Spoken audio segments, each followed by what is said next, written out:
بابائے اردو مولوی عبدالحق اردو ادب کی ان شخصیتوں میں سے ہیں جنہوں نے اردو ادب کو ایک نئی سمت میں موڑنے کی کوشش کی۔ ان کی خدمات عظیم ہیں۔ اگر ان کو اردو ادب کا پہلا عظیم محقق کہا جائے تو غلط نہ ہوگا۔ دوسری طرف یہ ان کے تنقیدی احسانات اردو ادب پر کم گرا مایہ نہیں ہیں۔ انہوں نے اردو میں تنقیدی ادب کو انگریزی ادب سے قریب کرنا چاہا اور جو کمی اردو تنقید میں رہ گئی تھی اس کو انہوں نے انگریزی ادب سے مستعار لیا، مگر بحیثیت محقق ان کی خدمات زیادہ عظیم ہیں اور ساتھ ہی ساتھ دشوار بھی، مگر اس دشوار ترین صنف میں یہ مرد میداں معلوم پڑتے ہیں۔ یہ ان کا ہی کمال ہے کہ اردو ادب جبکہ اپنے دور طفلی میں تھا، انہوں نے اس دور کی کھوج کی اور ہر ادیب کو اس کا صحیح مقام عطا کیا۔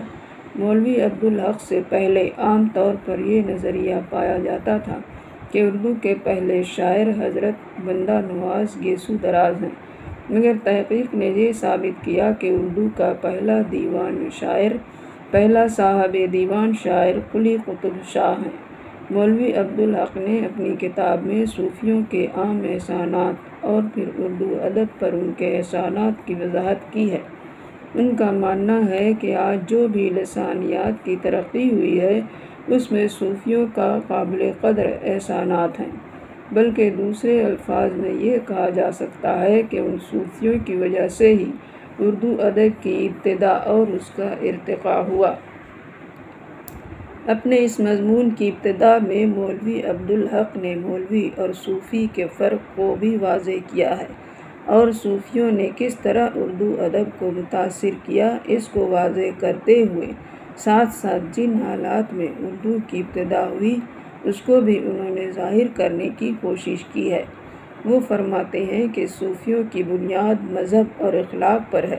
مگر یہ ان بندھنوں، رسموں، طور طریقوں اور شرطوں کے پابند نہیں تھے جو سماج کے مقرر کیے ہوئے ہیں، بلکہ صوفیاء کرام سماج کے بندھنوں میں باندھے نہیں جاتے اور یہ سماجی حالات سے اپنا سمجھوتا نہیں کرتے۔ سماج کی ہواؤں کی جانب یہ خود نہیں جاتے بلکہ سماج کو اپنی جانب موڑنے کی کوشش کرتے ہیں اور اس میں وہ کامیاب رہتے ہیں۔ اس کی بنیادی وجہ یہ ہے کہ ان کے طور طریقے باطنی ہوتے ہیں۔ ظاہری طور طریقے میں اخلاق ہوتا ہے، محبت ہوتی ہے، یہ دوسروں کے لیے اپنی جان دے سکتے ہیں، ان کی نظر ہماگیر ہوتی ہے، یہ آفاقی ذہن کے مالک ہوتے ہیں، سماج کے فرد ہوتے ہیں جو سماجی رسم کو نہ مانتے ہوئے سماج کے سب سے اہم ترین رکن ہوتے ہیں۔ اس کی واحد وجہ یہ ہوتی ہے کہ سماج کے لیے یہ جان دے سکتے ہیں۔ ان کے احساسات باطنی، ان کے جذبات پنہاں اور خیالات میں پاکیزگی ہوتی ہے، مگر اس کے برعکس ایک مولوی ہوتا ہے جو سماج کی تقلید کرتا ہے اور سماجی رسم و رواج کا پابند رہتا ہے۔ یہ وقت کو اپنی طرف موڑ نہیں سکتا بلکہ خود وقت کی رفتار کے ساتھ بہہ جاتا ہے۔ یہ ظاہر کو دیکھتا ہے، یہ وقت کا آدمی ہے، جس سمت وہ چلتا ہے اسی سمت یہ بھی چلتا ہے۔ یہی وجہ ہے کہ ایک صوفی بزرگ کی شخصیت عظیم ترین ہوتی ہے اور مولوی اس کے برعکس بہت کم ہی وقت کا آدمی ہوتا ہے۔ صوفی کی خصوصیت کی بنا پر ہی صوفی کا مقام کافی اعلیٰ اور اونچا ہوتا ہے۔ وہ لوگوں کے دلوں پر حکومت کرتا ہے اور بڑے بڑے بادشاہ بھی اس کے سامنے سر جھکاتے ہیں۔ درویش نے ریگستان کی پرخطر راہوں سے گزرتے ہوئے ہندوستان کی سرزمین پر قدم رکھا اور انہوں نے اپنے طور طریقے، فکر و ذہن، اخلاق و عادات کے ذریعے لوگوں کے دلوں میں اپنا مقام بنانا شروع کیا، مگر یہ ایک ظاہری حکومت ہے کہ جب تک کوئی بھی انسان ہم زبان نہ ہو اس کو ہم خیال بنانا ایک دشوار ترین کام ہے۔ یہ معاملہ ہندوستان کے پہلے درویش فقیر خواجہ معین الدین چشتی رحمۃ اللہ علیہ کے سامنے یقیناً آیا ہوگا،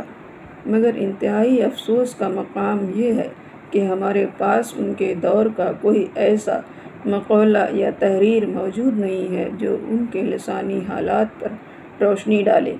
مگر ان کے بعد شیخ فرید الدین گنج شکر کے 2 ہندی مقولے ظاہر ہیں۔ اس طرح مولوی عبدالحق نے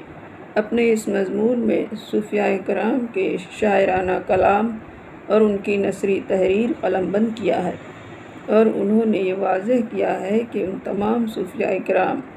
میں حضرت فرید الدین شکر گنج، امیر خسرو، حضرت گیسو دراز، حضرت سید محمد جون پوری، سید شاہ ہاشم حسن العلوی، شمس العشاق شاہ میرا جی، شاہ برہان الدین جانم، سید میر حسین وغیرہ کے خدمات کا اعتراف کیا ہے۔